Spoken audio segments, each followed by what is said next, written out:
All right, what's up, you guys? I'm here with my friend Ryan from RYWIRE at the RYWIRE facility. We are going to go behind the scenes with Ryan, not of that car, but of the EK, one by one. There's been a lot of short video, short format stuff going around about, some of the fundamentals, of course, the quick stuff that was done at SEMA. But today we're gonna go underneath the car, let you guys see what's happening from looking up versus looking down from the videos and stuff that were at SEMA. Well, he'll show you the completion of X, Y, and Z, and we're gonna answer some of the most obvious questions and some of the things that you guys probably hadn't really thought about, because there's a lot going on and Ryan is going to break it down for us. So thank you for having us, Ryan. We're here at the facility. The EK, look at that, shining, man. That red is glowing. A lot of the questions were things like, how much does it weigh? What's the range? How much power is it gonna make? We're gonna hit all of those right now. Then it goes to the hows and the whys. One of the more common ones, which was kind of interesting, especially because it was in the CSF booth, was a radiator. Why does it need water? Why does it need coolant? There's a lot of people, some of you are like, come on, it's obvious.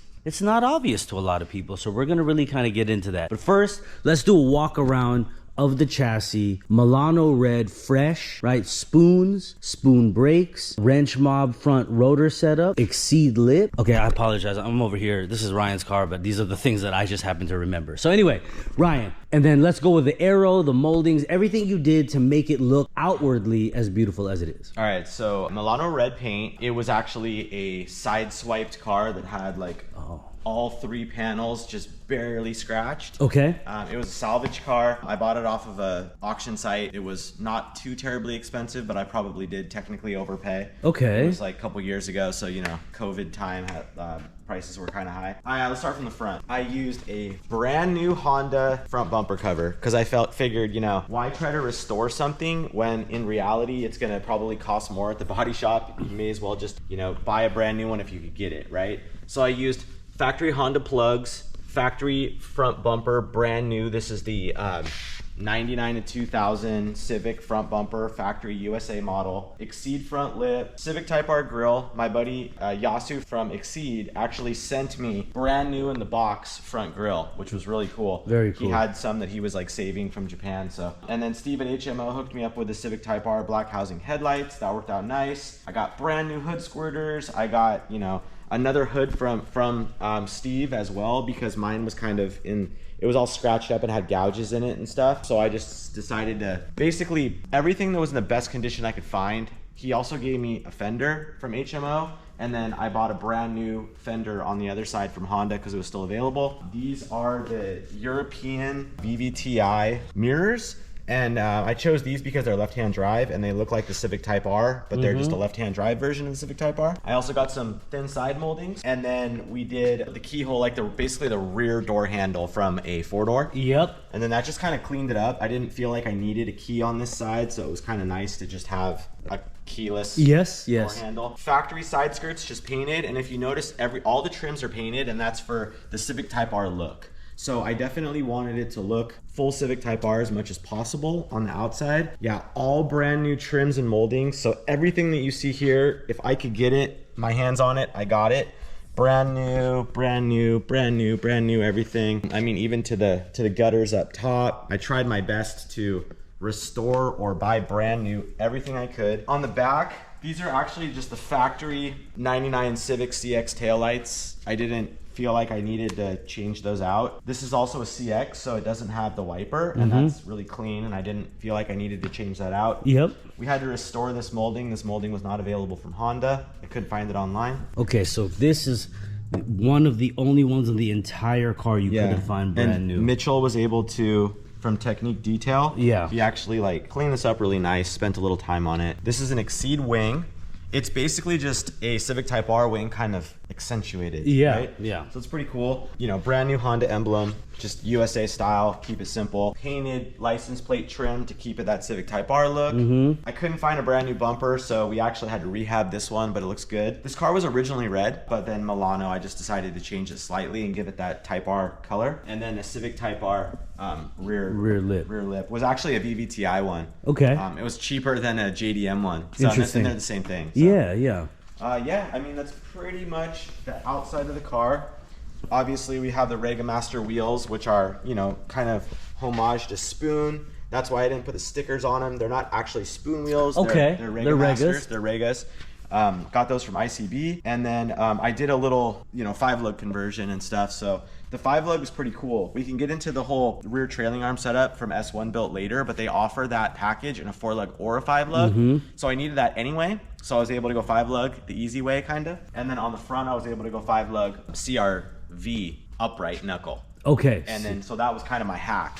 All right. I used the CRV part, bought them on eBay for like 75 bucks each. And I was able to actually go 5-lug relatively easily. We could talk about that with the suspension, but kind of with the outside of the car, that ties in because it is a 5-lug. You guys, you got to see, right? Like, so a first glance, fresh painted EK, but then from the moldings to the side mirrors, keyless door handle, and then the lips and all these different types of things. There's some subtleties, all to make it give this outward, crisp, clean JDM look that, 5x114, Ryan, I know Ryan is going to switch out wheels probably. And that was, I think this is one of the main reasons why, would you agree with this, Ryan, that it was received so well because of how it looks? Yeah, I didn't want it to scream electric at all. Right. So I wanted it to be, and I also, this is my own personal vehicle. Yes. As well as the EG, but I wanted them to never get old for me. Yeah. And I kind of was like really hesitant with the color. Okay. But then as I kind of like researched it more, I was like, damn, that's a good color. Yeah. And I'm always hesitant with red, right? Because, fair enough. The cops see red, it's loud, it's like overbearing, but I never really loved red cars, but I've always been okay with this color specifically. Milano red. You know what's interesting, right? So you didn't want it to scream EV, even though this is worlds different than your first EV build. Yeah. Which, we had coverage of that on my channel and his. You can definitely look, if you guys are new to Ryan, look up the EVS2K. That hashtag on EG will give you a lot of stuff. But whereas when you worked with Cody to create this front bumper that was very much futuristic and loved and hated about that screams something different. EV, futuristic, and then here you went straight up crisp, clean, timeless JDM. Yep. And I think that was a great choice. The EG, you did something similar, but the EK, the crisp red, the black and red look, it's just calm, it's relaxed. And then when we get under the hood, which is, the main, draw, there's some kind of electric pun in there, draw. Anyway, let's go under the hood. Let's get to it. All right, so we're gonna rack this for you guys. Look, Ryan has respect. He took off his boots, but he racked it up so you can hear how there's a bit of sound coming from the rear drive unit. Am I pretty straight? You are. Pause. You are. Yeah, you're pretty centered. Turn slightly. Yep. And straighten out. Good.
Cars rack, we're gonna go up with it in a moment, but we're gonna start from the most common viewpoint that everyone's been having, photos and videos and reels from SEMA. So you have the execution, the method and style that you put it together, and I think the same concept for the outside is why this has been accepted so well, right? Yeah. And I mean, that was all part of the plan, right? Everything was planned to execute in a visually appealing fashion, right? Yeah. Some of the obvious questions, but let's hit it for the people that don't know. What drive unit, what transmission, what do they do? For the people that are like, how did you do it and why did you pick the pieces that you picked? I was looking at a Cascadia motor, which is a pretty nice brand new motor that is developed by a bunch of different umbrella companies, and It's a pretty rad motor, but it's very expensive. It's like $15,000 for one motor. Okay. And they're rated at like 300-ish horsepower. The Tesla motors are rated at about 300 horsepower as well. It's like 295, but with some tuning and changes, you can easily make 300 horsepower. It's kind of a no-brainer. $15,000 versus this motor from a front Tesla drive. You can buy these all day long, shipped to your door for like $1,000 and $1,200. I was like, wow, might as well. I'm not using any Tesla controls. I'm using inverter that's technically Tesla, but it's outsourced by a different company. The motor, it's Tesla, but it's outsourced by another company. So that's what I'm getting at is you're kind of getting the Cascadia bundle, but you have to change out controls for an AEM, and then that ties into the engine management system, which is called the VCU, vehicle control unit. It's just what you're accustomed to hearing, like ECU, VCU, and it gives standalone control of that system. This motor is a Tesla, but it's actually flipped upside around. Okay. So it's running in, if you could say, like reverse, right? Internally, I've had to do adjustments. So not only putting the AEM circuit board controller, it's like think about just like a circuit board, right? Tesla board comes out, all that logic goes away, the AEM goes in, it's spun around. The oil pump is modified because I had to do that because of the direction that the oil, it doesn't make as much pressure and it doesn't lubricate the system as well in reverse. You mean, yeah, so when they designed it, obviously it's meant to be able to go in reverse, but not as the primary direction. Right. These are all modifications that must be made. Correct. They're not upgrades, they're requirements. Sure. To run it in this direction. To be able to do it in this configuration. Got it. I also have a limited slip differential from WaveTrack, and WaveTrack engineered it to actually be running my motor in reverse, okay, which is pretty cool. Very cool. So that's kind of huge. So I'm not messing anything up internally that way. On the differential side of things. Probably wondering, what is this? And this is just an onboard charger for AC. Because this car has DC batteries and an AC motor, the charger actually comes in from the wall, in this case, AC. So this is only needed because of AC to DC. J1772 plug-in styles. And so that's how this system is charging at this moment. Eventually I'm gonna be adding CCS charging, which is a DC fast charge. But if I ever want to do a slower wall outlet charger, I'll still need this charger. Got it. So this system will kind of have to stay, even though there could be another layer of charging and faster charging available soon. For the layperson, does that mean I can take this, if they did it to their car, if you wanted to a Tesla fast charging station? No, I don't. That's probably not possible at this moment. Okay. Because that's a very loaded question. I don't even know if I really want to get into that, but I'll just tell you right now, probably no. And is it because you don't want it to be able to do that? You don't care for it, or because they won't really allow it? Okay, so you're asking more of the loaded question. Yeah, it's just because that's a common one that I'm hearing. Yeah, I don't have a Tesla charger, and I don't have a Tesla identification number on this drive unit. Yes. So as of maybe this moment, you pull up to a Tesla station. I'm assuming, I never tried it. It won't register? The vehicle identification won't. It will be like, what is this car? Okay, got it. OEMs are now starting to buy into the Tesla. I don't know what they're doing. Because of their infrastructure, and they have the most stations. Is that why? They're opening up. They're allowing, because Tesla wants everybody's money. Sure.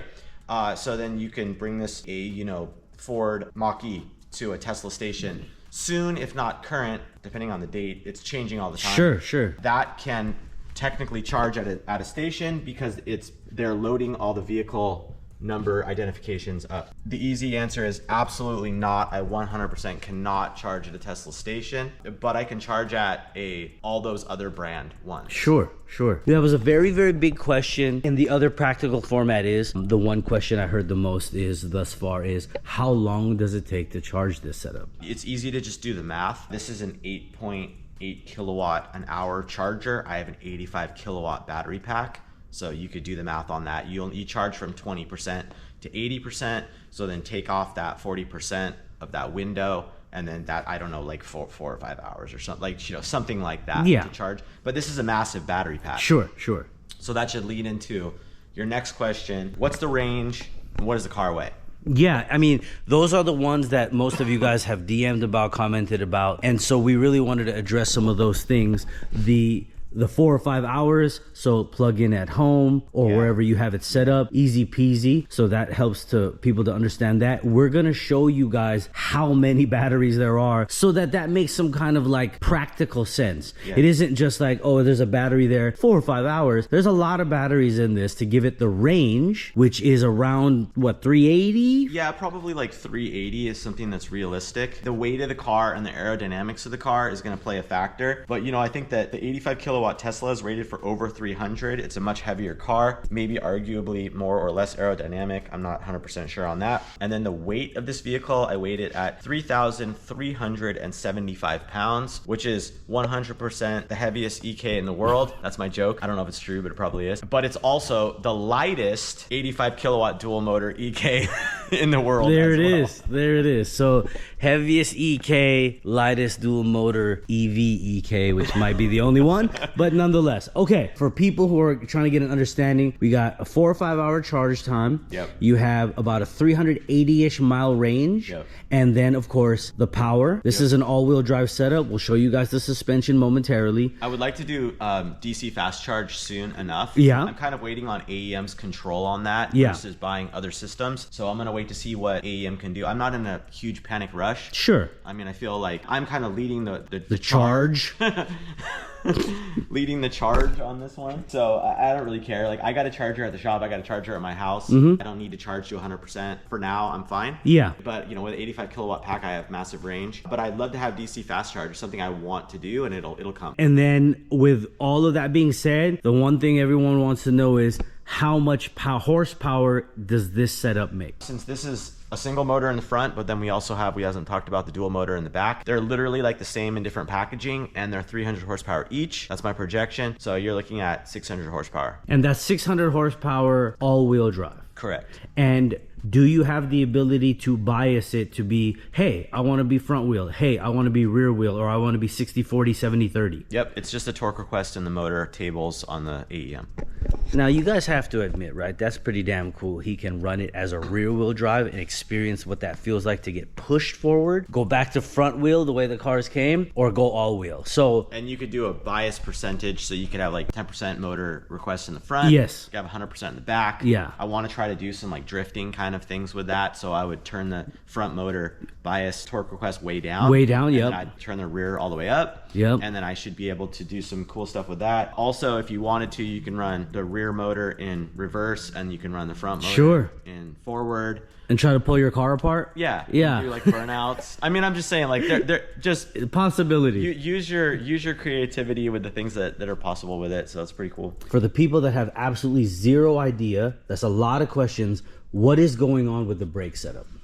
There's a lot going on with the brake setup. So that's a Bosch iBooster unit. Bosch designed a product that basically allows for braking assistance with a small electric motor designed for vehicles that don't create any manifold vacuum. That's good because there's no manifold vacuum that's created on this vehicle. This is a Honda CR-V, like a 2019. That's where I got this source. That unit from, yeah. And I guess that maybe that car doesn't create that much manifold vacuum, and that's why you know, Honda bought that technology from Bosch. They're available on a lot of different vehicles and a lot of different small configuration changes. This one actually had the master cylinder flipped upside down, and it had a remotely mounted reservoir. So that's why there's like this big like billet reservoir, this track tough piece, because you simply took the remotely mounted one and mounted it physically on the unit. Flipped it over, so then my lines were on the side that I like, and then reservoir adapter change.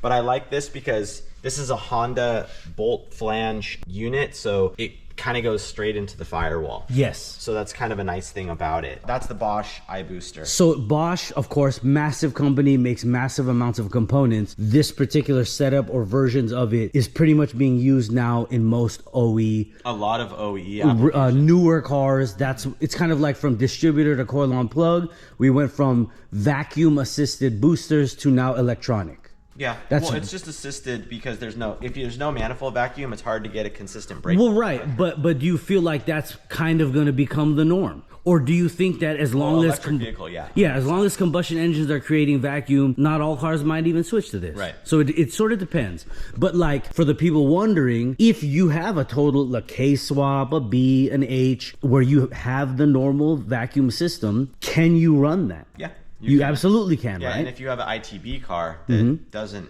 create manifold vacuum, that's another example of a way to do it. Better way to do it. Yeah. Okay, so yeah, that was a big question a lot of people were asking. It isn't tied into the drive unit. You see how there's hydraulic lines. It works in a very similar fashion, except for the booster itself. So yes, you can run that.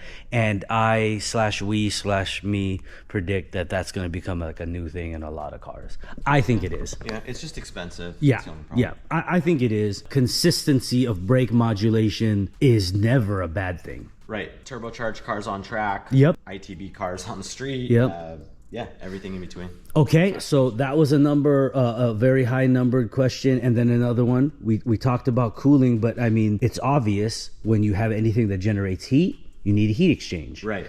So this charger gets hot. This oil exchanger, it needs cooling passage through it. So there's oil in this motor. So that's another thing. It's not really oil, it's ATF. Yes. So the ATF in this motor is going to get cooled through this heat exchanger. This is an inlet, and then that's an outlet. And then the electronics that are inside of this side, there's literally a circuit board in here, and there's a cooling enters there, cools the electronics, goes out. Yes. And then the other thing is, people were like, wait a minute, this man has air conditioning. So did you do air conditioning because you wanted to, because you had to, or both? I looked at certain EV systems and I noticed that there's Freon that assists with cooling of the motors and the batteries and all the things. You could use Tesla as an example. You do like the ludicrous mode. It's basically like prepping systems. It's either heating systems if it's a cold weather, or it's chilling systems. Yes. To get it the most amount of power output in amps. What's going on here is I do have Creature Comfort air conditioning. Yes. But then we also have a system that's integrated is a Freon exchanger. So what that's doing is this is another layer of cooling on top of the radiator itself. So kind of both of these are working together to chill and cool batteries, motors, and all the things that get hot on this car. And you inadvertently also have the Creature Comfort of ice cold air when you want it. Yeah. And I'm old and I want air conditioning in my cars. We've kind of covered a lot of those things. The water and cooling exchange system that you guys can see here is actually relatively complex. And I remember when you were designing it all, which we'll show you what's underneath that area. It's a pretty complex system. Yeah. And when we go up with the chassis right now, you guys, before we even get to the back, I'm going to show you guys what's going on underneath here. And we'll show this water exchange system and a lot of what's going on, the design of everything, as well as some of the simplicities. I mean, you have these new plugs, the cowl, the powder coated subframe. There's just a lot of ways that there's complexities, but also you didn't forget the little things and the stuff that we've sort of normalized with engine bays over the years, that in the midst of all this design and all this technology and all this new learning, you were like, let me not forget the simplicity of, so everything from converting the Wiggins and the Hasport mounts, some Chasing J's titanium, and then this black on black hardware. What is that? That's actually Downstar one. So it's like a custom spec, right? I haven't seen that on the site. Yeah, I don't know if it's on this. It might be on the site. I'm not sure, but he I kind of told him what I wanted and he designed that one. So yeah, dude, I mean, fresh moldings, fresh paint, fresh titanium black on black hardware, powder coated your hood prop. I just bought a brand new one. Oh, bought a brand new one? Okay, so the little details, the big details, design, engineering, Ryan really hit every point that he could and needed to. And there's just so much more underneath, so let's get to that. Let's show you guys what's going on underneath. There's a lot going on underneath here, you guys, but you can see some of the things we talked about. You got conversions, you've got some sphericals, you've got new arms, axles. So we've got suspensions, so these are KWs. We've got PCI, we've got new axles, new Hasport mounts, still in development.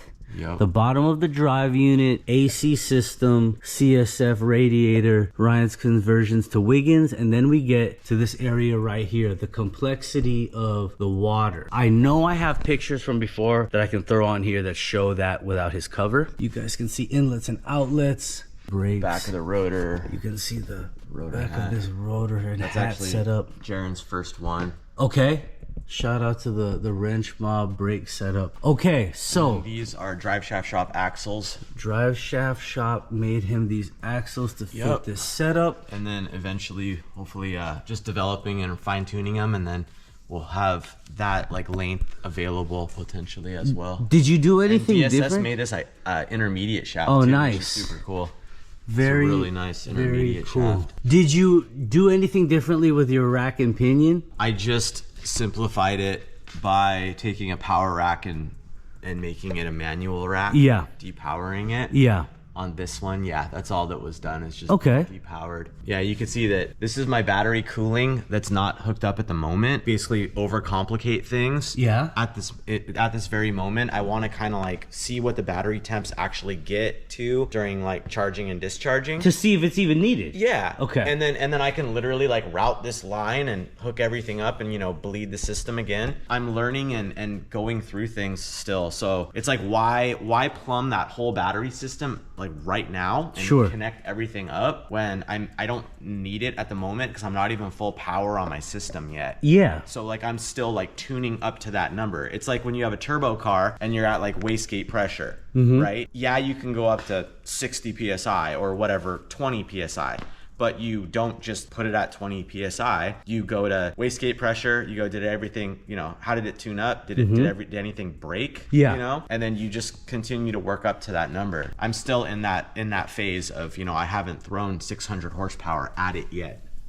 And you will. Yep. You just haven't yet. When we get back here, I want to explain that these battery modules are not going to be left like this. Yes. I'm fastening a bottom layer, like a subfloor to this, and sealing it up properly. This was just because it was easier to not finish this before SEMA. Yeah. Like the car can totally drive and it's not a problem. I just wouldn't want to pick up a piece of metal and have it, you know. Of course. Completed, but just the safety, sealing off, finalization of the visual aspect of it. Right. But I mean, but it's a cool visual now. Yeah, so people can see what's going on. Before we even get there though, I want to know what's going on with these, what's up with this blue tape here, right? Oh yeah, I was gonna, that's where I was gonna put a couple of those little like fasteners. Yeah. And then I like. Oh, you mean like Adele clamps or something to hold like, your line? A glue on. So this is gonna have a glue on tab right here. Yes. And then this water line's gonna have a glue on tab right there. But I decided I would wait and do them at the same time. Sure. But that's because I forget everything ever in the world if I can. So these are literally to remind me that I'm gonna put those little thingies right there. Yeah. And then this red cap's also on there. It's just for protection, but like so no debris gets in there. But also to remind me that, you know, this is where I. Yeah. No, I really like how you shared with us how you didn't plumb that because you need to see if it's even necessary. Yeah. And like why overcomplicate things with like potential leaking points if it absolutely doesn't do me any good anyway. Yeah. Right. So I'm still learning about that. So yeah, you guys can see, you know, the refreshing of the chassis and amongst all of the new drivetrain components and cooling and stuff, you know, the simplicity of the little things to make this serviceable and accessible. And I do want to say that like this car, I wasn't trying really hard to build like a show car per se. I don't care that much about, you know, this. Oh, I see. Every single one of these being I would rather brand new. have just an OEM bolt here for serviceability. And I didn't care too much about like. You just reuse the OEM like ones you there. see how this paint isn't really very good right here, and then it's gonna get covered. I just wanted paint on here so it doesn't rust. Sure. I guess I'm not like overly anal about this car because this car I do plan on kind of beating up a bit. Yes. And I don't care as much if it's like it doesn't have to be a perfect show car. Sure. You know? So, but here, did you already design your covers, or you're still kind of like figuring out the way you want to finalize the look of them? Yeah, I haven't finalized it, but I think I'm gonna just do like a 1, 2, 3, 4 kind of like sections. Yeah. I don't, as opposed to having one big. It could be 2. But yeah, I was planning on like 4. Okay, so once again, we'll recap. These are battery modules, as they call them, from what? These were out of an 85 kilowatt Tesla pack. All of this, small Tesla drive unit, and then batteries. Yeah, so there's 8 modules on the floor. This is 200 volts worth of modules.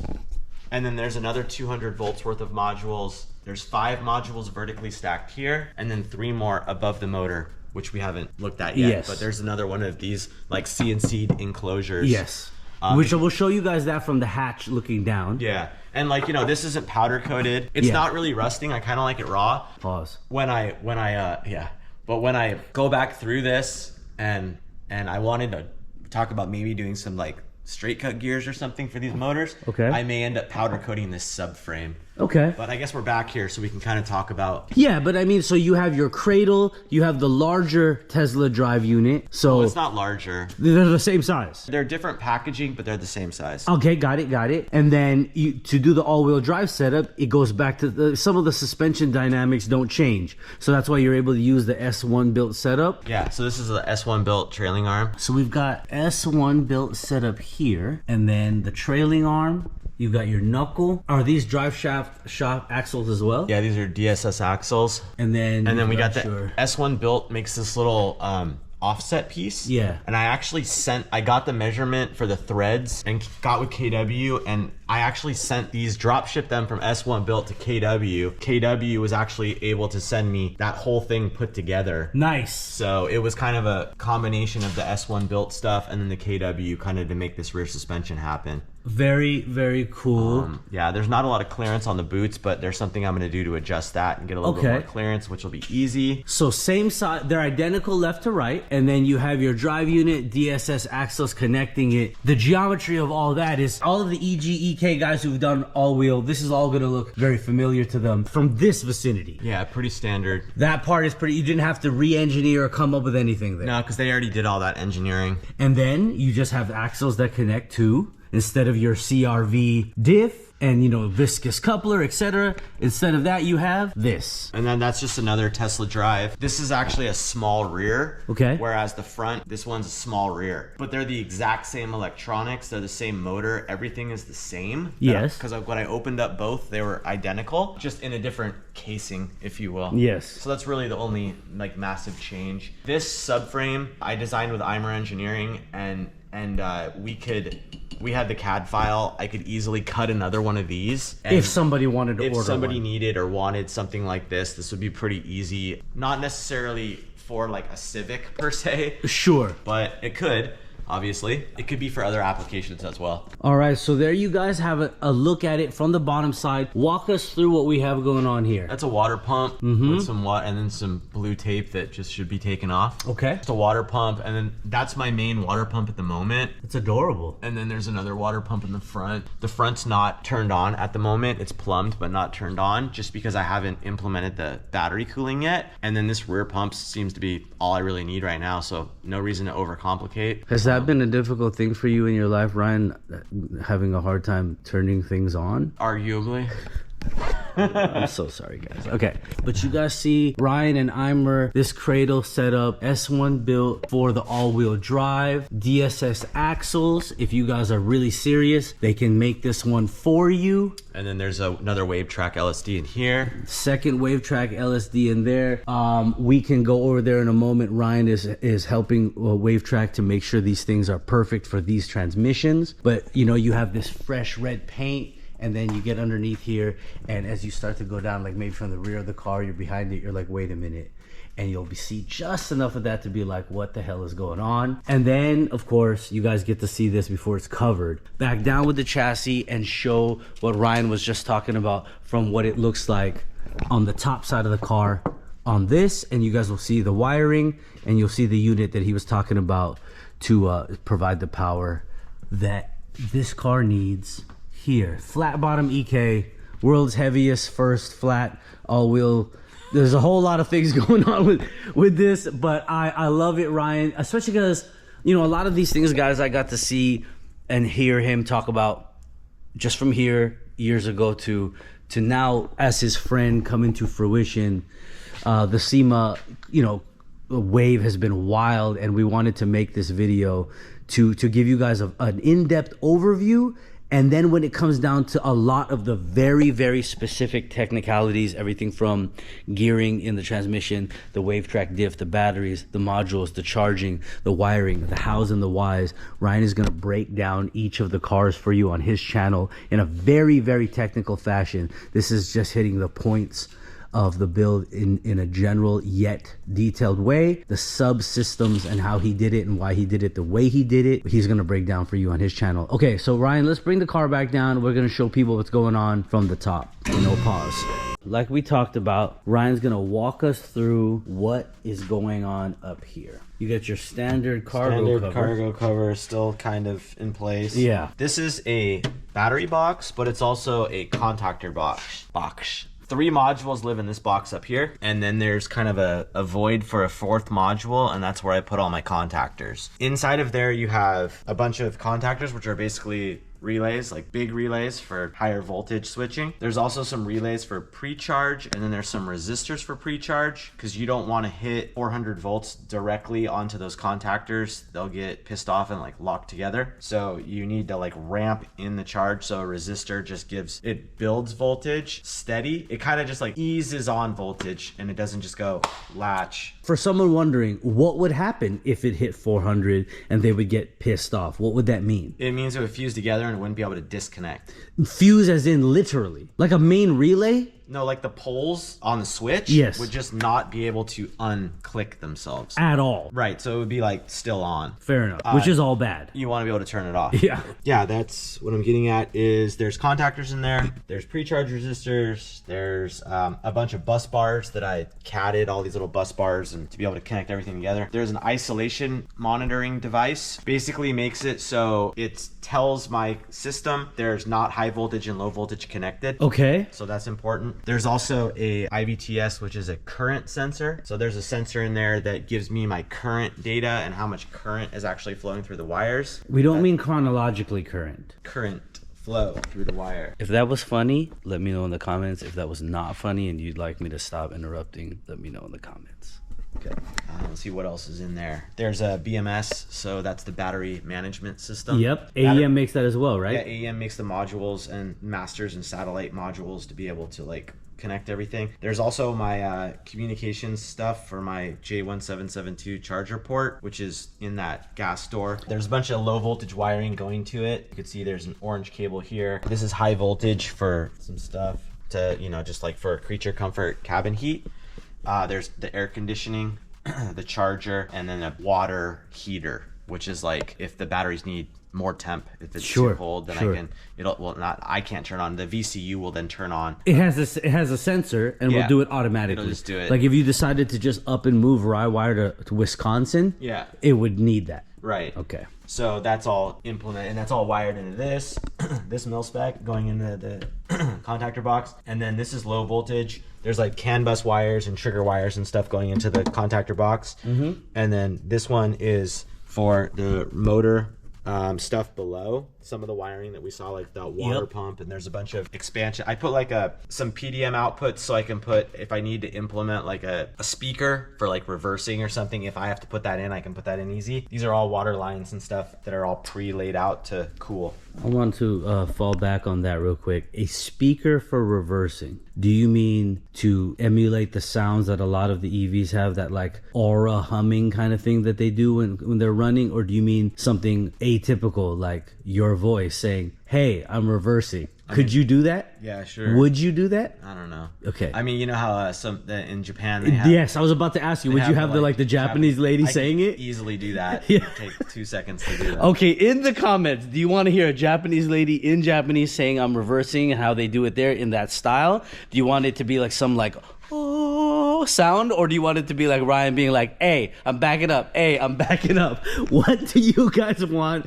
for the speaker when he goes in reverse. Okay. And then these are the rear motor cables that then like the front and the rear motors have to tie into that contactor box. Yes. Basically the battery is connecting it to the motor, and then that's what those contactors are doing. All right, can you show us this setup from the front? I mean, I'm gonna just kind of come in from the other side, but then I think that's a really cool, it's obvious, but yet you could have put the charging anywhere, but that just seems like a really obvious place to do it. But when you were doing your design, you know, what people couldn't see from the under and the side, did that actually make the most sense? If this was in a front fender, it'd probably be the best.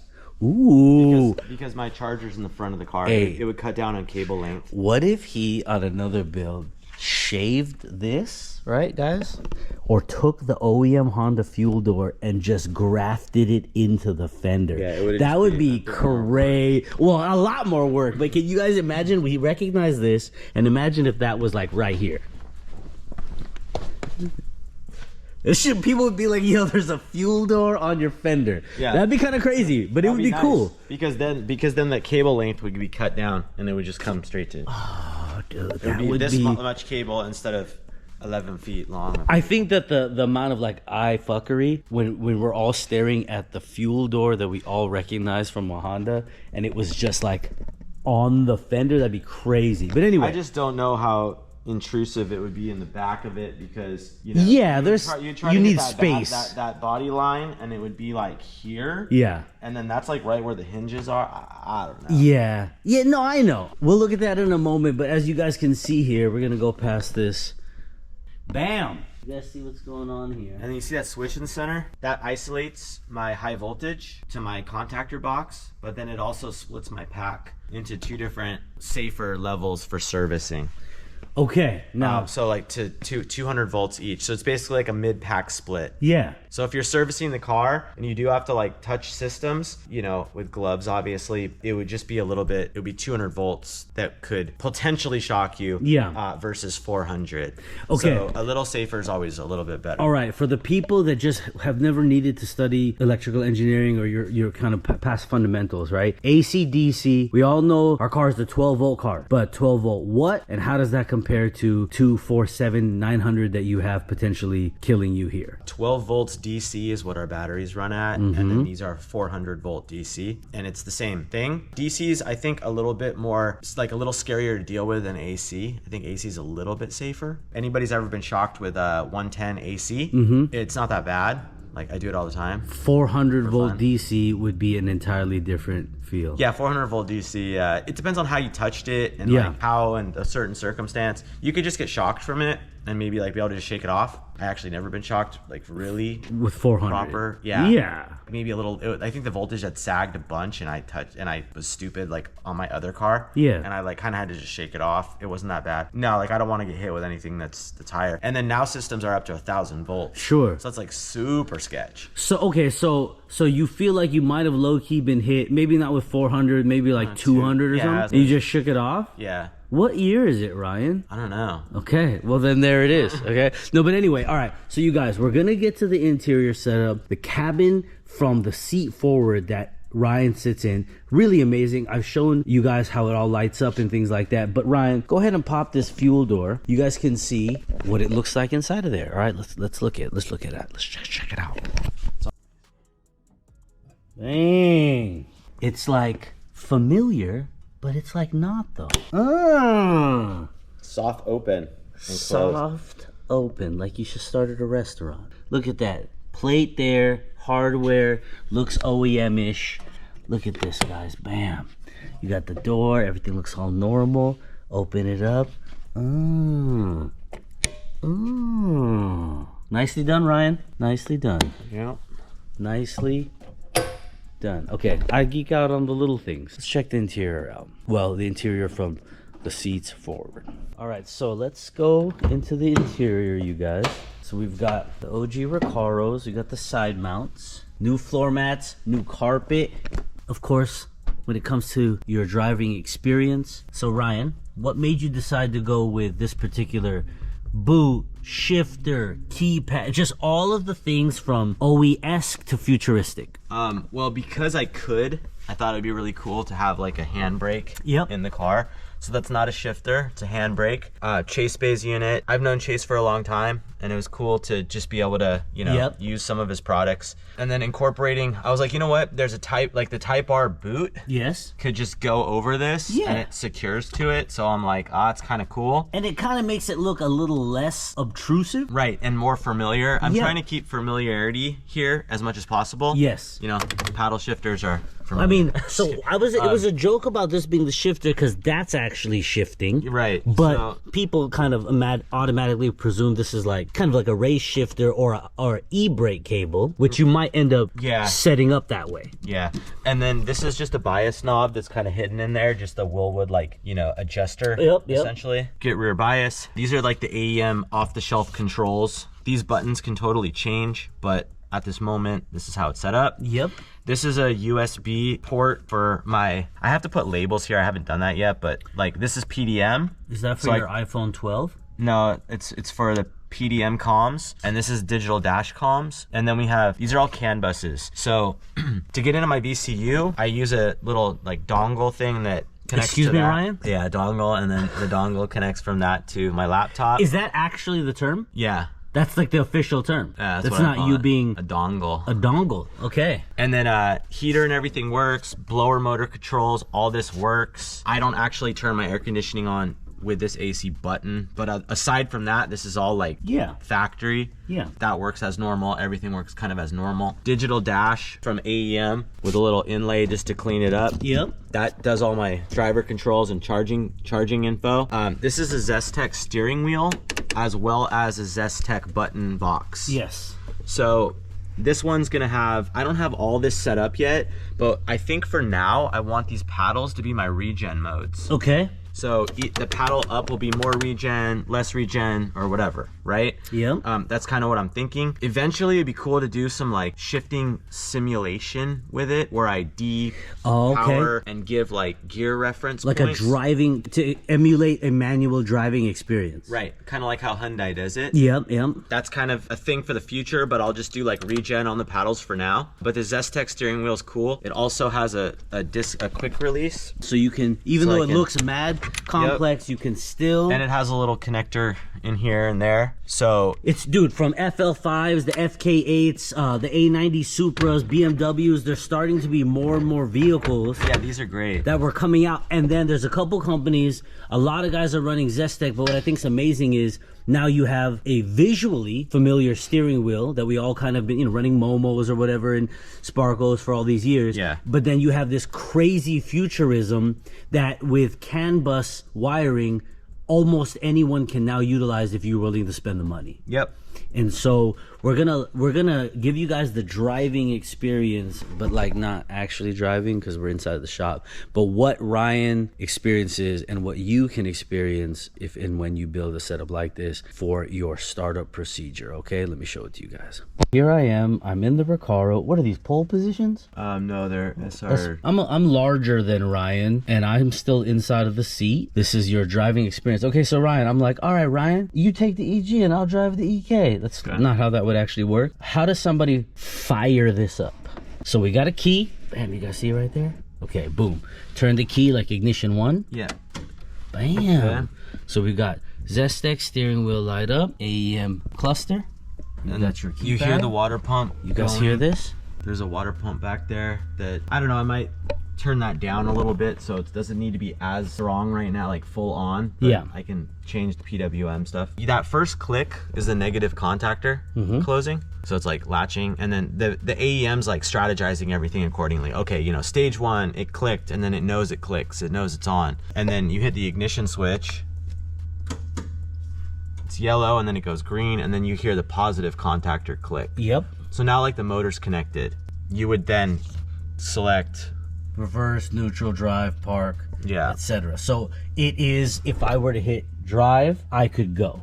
Yeah, you could. You go, if you press drive, like don't have the gas pedal. Yeah. If you hit drive, gas pedal. So I just know this because I'm like doing it. Yeah, and it's crazy because you've never really done it on the passenger side. So if you just hit the brake pedal. So I would need to, like, as I should need to, hit the brake pedal. Okay. And then now it goes now in. drive. Drive. Okay. All right. But then I'm gonna put it back in the park. We're gonna go back to park. Okay. So there you guys go. He's gonna have everything set up. You can control what you want to control. It's all about programming. You can see the temperatures, everything's connected there. Yeah, you can see my pack voltage is 383 volts, so it's not full, but it's definitely not empty. Yeah. State of charge is maybe accurate. That's a number that needs to like be set up more, but it's about 95% of my pack state of charge. Cell minimum 3.99, so that basically it's just like data to know, that stuff that I know about. My 12 volt battery right here is at 13.4. that means that my DC to DC is working, it's happy. Yep. It gives me an accelerator pedal percentage, and then just some temperatures and stuff like that. So pretty cool to see. There you guys go, man. I mean, look at how futuristic the feel is. I mean, we were just talking about the Zestec and similar setups. You know, you can put this in any car with CAN bus. You can have paddle shifting. You can control different modules. You guys have seen the keypads in Ryan's car, my Prelude, and a bunch of other ones, but now it's so much different because it's working in the kind of capacity that you would normally think of. So through exterior restoration, resto modding, technologically advancing the car, the wiring, and all of these different visually appealing aspects, from the execution to the electronics. Tell us what you guys think. Is there a question that didn't get answered? We covered weight, we covered range, charging time, drive units, battery packs, electronics, and a lot of those types of things, power output, etc. I guess I'll hit you with a question you weren't expecting, Ryan. From just the starting of this build, we're not even talking about the EG yet, we're talking about this flagship build, the dual motor. Is there anything that you're just like, I would totally have done or will do something dramatically different on the next build? I think I would use different battery modules. Maybe like pick something more in between that's a little bit lighter, like maybe do like 55 kilowatts versus 85. Yeah, but the reason why I chose this 85 kilowatt pack was because it was readily available for me. So, you know, one of my buddies had it. Also, I was just kind of like locked in with the idea of wanting to put batteries on the floor versus stack them behind you in some capacity. Yeah, because I figured, you know, there's a reason why the OEs like to have the weight low. Sure. And that's, you know, for racing and stuff, it's nice to have the weight as low as possible. But if I could have had somehow, it doesn't exist, but if I were to like build a pack or something where it was just the floor and it was, you know, 50-ish kilowatts, 55, let's say it was 55 kilowatts and it was just the floor, I would love to have the weight of the batteries only on the floor and not kind of in the back, because it is rear bias heavy, and that could be easily solved with corner balancing and spring changes and stuff like that, like no problem. Like Porsche 911s are rear heavy, right? There is definitely, like, you know, in hindsight, it would be rad to have a little bit better, obviously higher developed battery pack too, something with technology that's a little bit better. These are 18650 cells and they're kind of really old tech. Okay. And with battery tech, it advances what, weekly, monthly? Every year, I heard on a podcast, 7%. So in about a year, the next setup could hit what you would envision. Right. And these batteries are from 2015 or something like that, 2013 or 2015. Okay, so for here, that's a really good question. So for people who are like, okay, you know, just like when we were all doing B swaps, just you have an innumerable amount, they're accessible, now they're getting rare, but there's Ks everywhere, and then people are like, when Ks run out, it'll be L15s or whatever, right? Right now, for people who are like, wait a minute, okay, you can make a kit, Ryan, but what about the drive units and the batteries? How hard are they to get? They're not hard to get. The drive units are super easy to get, super readily available. For used ones? Yeah, we used ones all day long. Nothing new. If you want new, it would probably be, you know, 15 grand for a Cascadia motor, which would price people out of everything. Right, but you can buy all this brand new. Yeah. You're just utilizing used components because A, they're readily available and they're much more cost effective. Yeah, and I mean, it's also nice to like reuse things versus just buying new stuff. Do a recap real quick, but I mean, come on guys. Share honest opinions. Ryan's here for it, hate or love. What do you guys think about that? Is there a question that we didn't answer? Do you guys like what he did? Do you not like what he did? Do you want to know why and when and how for anything that we didn't cover?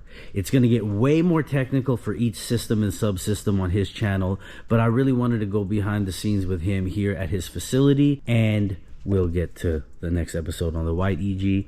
But get into Ryan's mind. It's always, to me, it's always about the hows and the whys, not just what you do, but why you do it, what made you decide to do it. And you know, that's where I think a lot of very important inspiration can come from. So Ryan, we appreciate you guys, you know, you being here and allowing us to watch and kind of go behind the scenes. We're both still dealing with coughs and congestions from the SEMA craziness. You met a ton of people and you got a ton of questions, some of which we've answered here, most of which we've answered here, but the overall reception for the build has been really good. Yeah. And this is the one that's going to be much more relatable and attainable to the average person. But this is your personal car, flagship. Let me go as hard as I can with the knowledge that I've attained. And that's what this is right here. So you guys, if you have any questions, comments, hate or love, seriously, put it in the comments. Big shout out to Ryan. Stay tuned for full technical breakdowns of this car. We're going to do an overview of the white EG next, and then full technical breakdowns on his channel. Okay, we appreciate you guys, and we'll see you on the next episode. All right.